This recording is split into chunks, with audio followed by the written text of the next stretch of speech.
Hello, Internet. It is Monday, November 18th. I'm your host, Chet Siegel, and this is your Guyism Speed Round. The dolphin who was found in a creek in Brooklyn last week died over the weekend. Said the dolphin, "Just so y'all know, I beached myself in Brooklyn before it was cool."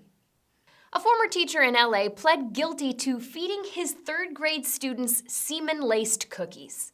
But I really don't see what he did wrong. I mean, that's what vanilla extract is, right?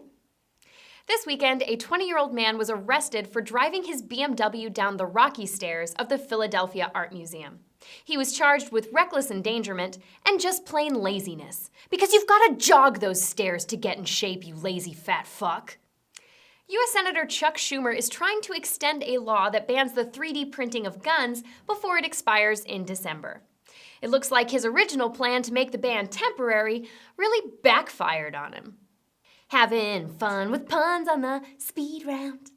A very rich man bought a house next to his ex's and erected a giant bronze middle finger statue in his backyard. To make sure that she sees it at night, he even has a spotlight pointed directly at it. Wow, you really got over her fast, didn't you, rich guy? In Richmond, Virginia, two Civil War museums, one that focused on the Confederate history of the Civil War and another that focused on the Union history, are now going to be joining forces to create one museum.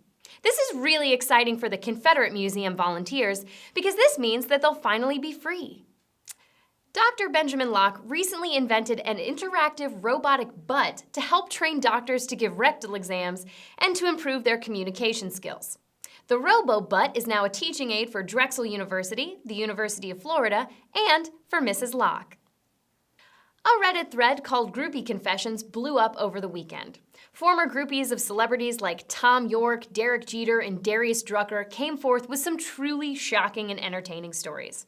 The most shocking story, in my opinion, came from a former DMX groupie who said, "Later, in my adult life, I was able to have meaningful relationships with men my own age."